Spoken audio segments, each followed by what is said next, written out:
Hello Libra, welcome back to my channel if you're a returning subscriber. Great to have you back. If you're new, I hope you enjoy the reading. It's a general collective reading for your sign. Now this could be coming out in a number of ways. It can be physically, so this can be to do with your health, what you're putting into your body from a dietary and what you're drinking, all of those aspects, anything you take into your body. Some sort of purification. It can also be purification of the emotions. So this can be letting go of baggage, letting go of old things that are holding you back or are just toxic to you and to your path going forward. And then it can also be purification of your environment. In other words, clearing out aspects of your environment which are a problem. So these can be toxic things like cleaning products and chemicals in the home. So detox your home of that and bring in more natural products to actually help you with that. And also it can be for medications, things like that. Again, try and go a more natural route, which is going to be more beneficial for your body. So just see how that comes in, because you've got sensitivity here and you've got sensitivity here as well. So White Taurus sensitivity, you are becoming increasingly sensitive. Avoid harsh relationships, environments, situations, and chemicals. So now this is normally for when you're on the ascension path. Once you are raising your vibration and you are actually actively on the ascension path, then you automatically become more sensitive. So this can be this raises your light quotient in your body. Your actual physical body becomes lighter, and therefore dense, heavy things that weigh you down simply are not going to work for you anymore. So have a good look at what you're eating, what you're drinking, what you're watching. So this can be media, it can be your phone, it can be TV, it can be anything that you watch a lot of, what you're taking in, all visuals. It can also be what you're hearing when you go out amongst other people, or even in your family. This time of the year, a lot of people are spending time with their family, or in your work environment, whatever it may be. Just do a general, a boundary check and make sure that you are actually make sure that you're not getting drawn into sort of complexities and toxic situations which are not good for you. And then obviously, as I said, within your home, toxic chemicals or your medications or whatever is going on for you. It's looking after yourself, looking after your health, your well-being. Nobody else can do it really for you. Others can try, and they can try and do things for to perhaps help you, assist you, but ultimately it comes from you. You have to decide these things. And it's about, looking after your well-being. So if you need to retreat from certain situations which you're finding toxic or triggering, then do so. If you can cleanse your environment, then do so. And it can also be where you're living as well. This can be your actual home environment, which is coming up for you. So this can be perhaps the place you're living is not conducive for you. Perhaps it's got a bad feng shui, or it's just in a bad area or a difficult area, or it's just something about it which is not working for you. So have a really good, long, hard look at everything and make changes now. With Mars force, we've got a lot of Mars energy. This is your will, your power. So now Venus deals with what you love, and Venus is how you get it. So how you go after it. So it's that drive, it's ambition, it's literally going after what you want. It can also be a lot of sexual energy coming through as well. So that may be ignited, or that may be sort of an issue or something coming up to do with that. So it could be to do with somebody, that you've met, or you are already in a relationship. Something is being ignited there, but there's definitely passionate energy coming in. This is can also be forceful energy. So this is saying to you, by all means, take that energetic stance, go after what it is that you want, and rise up to that occasion. That fire has been lit within you. Just don't force your way forward. And this could be in your relationship, or it could be in any number of other areas, but it's saying that the energy and the drive and the ambition and the want and the need is there, the desire is there, and it's about tempering that. It's about putting it into the most constructive use in very measured steps, or in a way which is healthy, So just take that into account. It also may mean that you may be in a competitive environment. You may be competing with others, or you may be facing challenges at this time, and that's sort of activating that Mars energy in you right now. Okay, so we've got 7th house. 7th house deals with, it's the house of partners. So this can be romantic or love partners, but it can also be business partners. It also deals with the lower courts. So now this romantic partnership or love partnership is a commitment. This is not a love affair. This is a committed partnership between you and your special someone, and you may be married or you may be in a long-term relationship, whatever is right for you, but it's everything to do with relationships, close, personal, one-on-one relationships. So you've got here Venus coming in. So either love is coming in for you, or it is a deepening of your existing relationship, so it's going to a new level, or it could be that you're undergoing some sort of renewal or regeneration in your current relationship. Now this can also obviously apply to a business partnership as well. There's new levels of refinement going on there. Venus deals with everything to do with beauty, refinement, harmony. There's also a little bit of luxury coming in there, and it's about abundance as well. So this can be financial abundance, but it's also about love, support, negotiation, and mutual coming together. And it can be quite an abundant partnership. So whether this is in your love relationship or within a business partnership, but love is there, and it's a kind of it's a lovely sort of a beautiful feeling to be having. But it can also, as I said, be to do with abundance, and it can be monetary. Perhaps within the relationship you're experiencing abundance in some form or other, and it's actually helping the relationship to cement it, to give it a good foundation. All of those aspects come in. So it's about beauty and refinement. Love first, love and compassion, but then also beauty and refinement. So now at the top you've got Coventina purification. So it is time for a cleansing detoxification of your body and mind.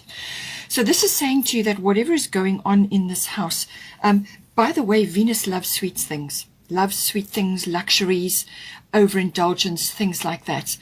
So just be careful that you are not overdoing it, especially with the sweet side of things, because you're going through, you're sensitive, your body is sensitive, and it's saying to you that you need to detox. Just cut back on that. Sugar is an addiction like any other, and it can actually have a hugely detrimental effect on your health. So only have it when really it's appropriate, but don't make it a habit of it, because clearly it's going to affect your health. And then it's got here, so if you're already if you're already going through this in your relationship, in your 7th house, in other words, you're focusing on your well-being, your health, your wellness, and also your emotional wellness, because obviously that's going to be important in your relationship. If you're already doing work on this, if you are already detoxing yourself of heavy old emotions or old attitudes and beliefs which are weighing you down, which are actually contaminating a potential love commitment here, or they're affecting your existing love relationship, then it's time to let those go. It's time to have a really thorough detox inside and out. So just take that all into account. But if you're already doing that, keep going, because it's working.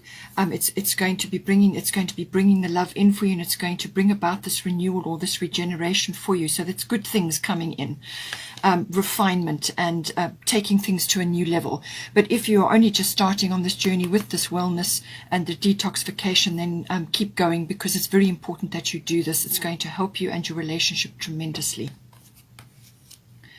Then we've got the 1st house. So again, the body comes in. So again, sensitivity, health, wellness, well-being. This, as I said, can be emotional well-being, but also physical well-being. This is your health, your vitality, your wellness, your life force, your chi. It's your energy levels. It's what you're putting out, what people are going to pick up when they see you. So if you're projecting health, well-being, balanced, inside and out, neutrality, positivity, all of those things, if you're projecting that out, then that is what people are going to pick up from you. It's also your personal independence, how you are making your way in the world, what you are actually aiming for. And in relationships, it's important to actually maintain some level of independence. This can be your hobbies, your interests, your health and your well-being, your exercise routine, whatever is right for you. You do need your space and your time to maintain that. So make sure that you are doing that. Make sure that you are exercising adequately, whatever is right for you. So get busy with that. It's also the house of all your self-oriented interests. So this can be your actual hobbies and interests, as I said, but it can also be physical things, sports activities, or whatever is right for you. It could even be meditation, whatever works for you. It's also your appearance. You may be wanting to change that in some way. Perhaps you want to tackle a health regime to improve your health, or you just want to change your look in some way, go for a makeover, or just have a change of some kind. Or perhaps you are undergoing a change at this time, and that is going to affect ultimately your relationships, because the first house and the seventh house are opposite each other. So what affects you personally inside and out is going to affect your relationship. So whatever you're doing to improve this in your first house is absolutely going to have an effect in your relationships. So all of those things come in with the first house. It's what you're projecting outwards. That is the energy that people are going to pick up. So now you've got here solar eclipse revolution. So I do feel there is a big change coming in for you. So whether you are voluntarily doing this and through this you are obtaining self-mastery, so whether this is emotional, or you are now going after your own particular interests and hobbies, or you are working on your wellness, your appearance, what you're projecting outwards, your personal independence, all of these things are coming up. Maybe you have been through some previous relationship shift and change, and you've realized that what was going on before for you, or the effort that you were putting in wasn't adequate, or wasn't enough, or it wasn't really going to help you. So now you are perhaps in another relationship now, and now you need to really apply yourself in some way, shape or form to really address a lot of issues that perhaps have kind of hung over from before.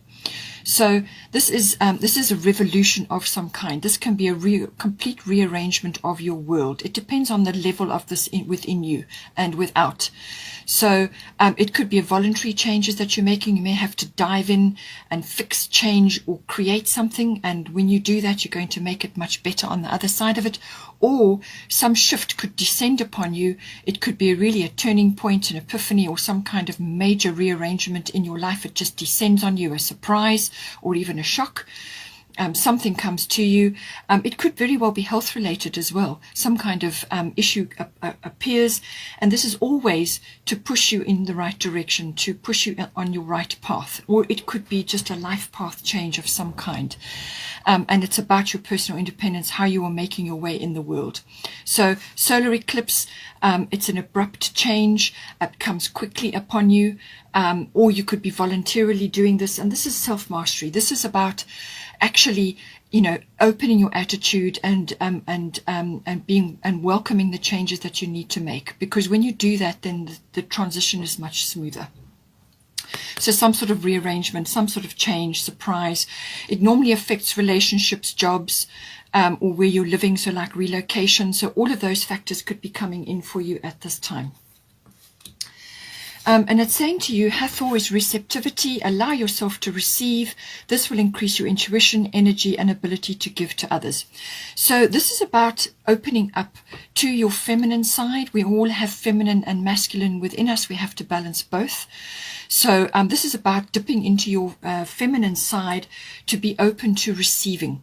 Now, this can be receiving from the universe, downloads, guidance, epiphanies, realizations, and also to help, divine intervention. It can also be being open to others who are coming forward or stepping forward to assist you in some way. Now, this can be in a number of different ways. They may be helping you physically. It could be a soul connection or somebody that's coming in to assist you in some way, whether it's advice, support, help, physical help or emotional help, or just some sort of assistance, some sort of benefit coming into you from others. You have to be open to receiving that, because often messages and changes get delivered to you through others. Okay, this is how the guidance realm works. This is how your angelics work. So, some message or something could be delivered to you via another person. So be open to receiving, be open to taking things on board and initiating changes for yourself, because ultimately it's going to help you and it's going to help your relationship. It's going to help a lot of things actually across the board, because you've also got the 4th house here.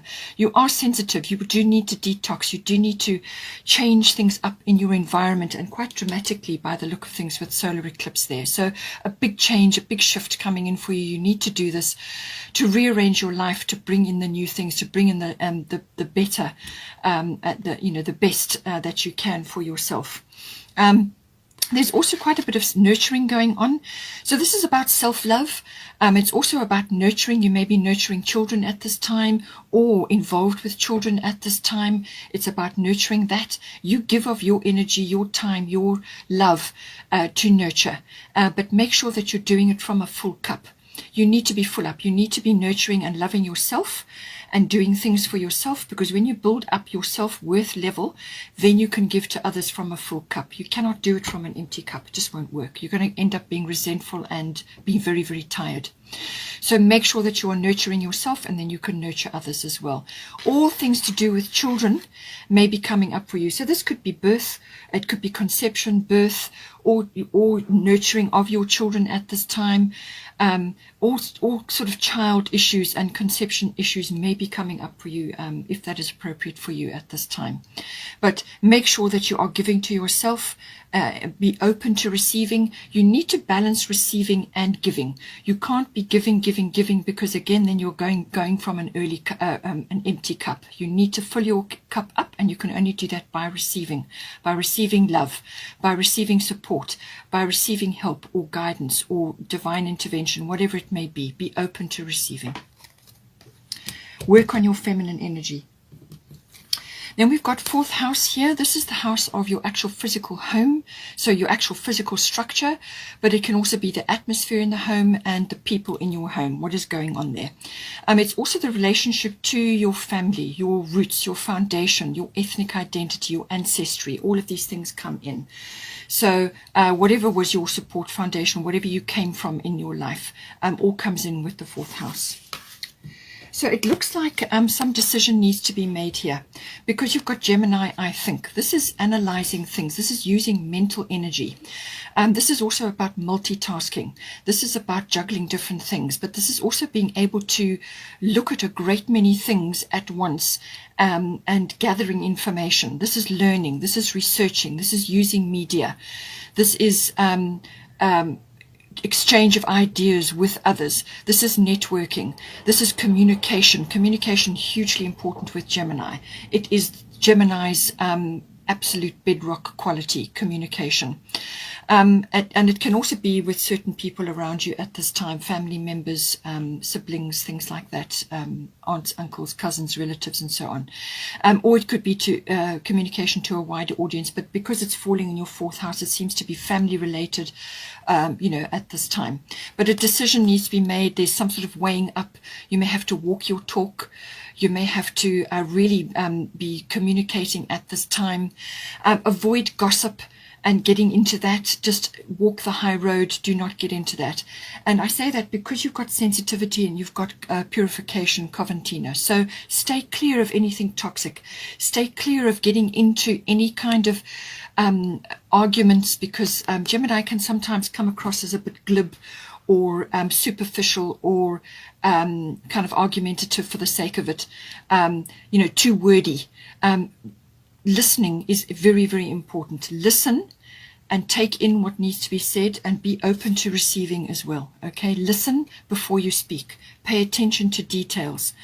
All of these things come in with this, but some sort of decision is going to be made, or is being made, or has been made, and now you are moving forward with that. But it's a very mental energy. It's a lot of talk. Just be careful that you not talk too much, because then you wear your energy levels down. Guard your energy. Cleanse your energy. Cleanse your aura. Make sure that you are really looking after yourself. Put a few boundaries in place as well, so that you're not having people taking from you constantly and drawing from your energy. Be very clear and direct when you communicate with them. Communicate with them in a way which there is well received. Okay, do it in a way which is coming across as sincere. And then you've got Lakshmi, bright future. Stop worrying, everything is going to be fine. So whatever has occurred in this house, it could be across the board, relationship, how you're moving forward in the world related to your body and what your interests and what is important to you. Also physical, home related, or it could be family related. Some shifts and changes are going on here, but it's saying that you've got a bright future ahead of you. Whatever is going down, there's a bright future. So stop worrying. And this can be niggling worries and things that keep you up at night. And this can be Gemini energy as well. And it can also be ego coming in, which is driving you to worry. Ego issues, fear issues, anger, and concerns and so on. And all of these things are triggering, and they're also toxic. So let go of those, okay? Because all you're going to do by worrying is draw the thing you're worrying about straight to you like a magnet, okay? So it's like you send out a signal. Worry, worry, worry, worry, and like attracts like. So don't project worry, all right? Project positivity. Think positive. Have a victorious mindset. Lakshmi is probably the most abundant goddess out there. She's loaded with abundance. She will bring you gifts galore, but you've got to tap into this abundance energy, tap into the abundance flow of the universe. And you can do that by balancing your masculine and your feminine energies. Give to yourself first, and then you give to others, and then you're coming from a full cup. Balance your masculine and feminine energies. Be in your feminine energies, whether you're masculine or feminine, doesn't matter. Be in those receptive energies, and then you can give, and then you will have balance, and then you can anchor that abundance down. If you're too much in one or too much in the other, you're going to not be able to anchor it down. So have a positive mindset. Speak positively to yourself. Your self-talk, very, very important. And what you say outwardly, what you think and what you say is going to be very important. And, go about it in a way in your home life or to your family members that it will be well received. Be clear, be direct, bring in humor into the situation, which can be very much a Gemini thing. Use humor to lighten the situation, and you will manifest what you want, and this will bring you the bright future. So once again, I'm just going to go with the fairy tarot. So compassionate, accomplished, charismatic, gifted. So you could very well be embodying all of these qualities at this time, because we've talked about being charismatic. That is a first house thing, and being compassionate, the way you speak to others, and the way you deal with yourself. Be compassionate towards yourself as well. Be assertive when it comes to what you know is right. Okay, so this very much with the Gemini energy in your fourth house, also in your first house, what you're projecting outward to others and within your relationships. Be assertive when it comes to what you know is right, everything going your way, a good person or company to work for. So something is coming in for you which is going to bring in this foundation of abundance for you, and this is why you have the bright future. Things are starting to happen, but be clear that you detox, okay? Emotions, physically, your environment, whatever is going on. And then here, Two of Autumn. So, these are all your security issues coming up. Bring fun into everything you do. Juggling multiple priorities, which is very much a Gemini thing. Juggling multiple priorities or jobs, and exceptional talent for multitasking. So you may have more than one job or more than one income stream, or you may have a family, be working and doing other things, or whatever it is. Just make sure that you're managing your energy at this time and you're not dragging yourself down with too many things going on all at once. But a good talent for multitasking. So that is a strength of yours. And just manage that energy beautifully and you will be fine. Okay, Libra, hope you enjoyed that. Please take care. Have a wonderful, wonderful month. Don't forget to like and share, or like and subscribe. And yes, have a great month, and I will see you next time. Take care.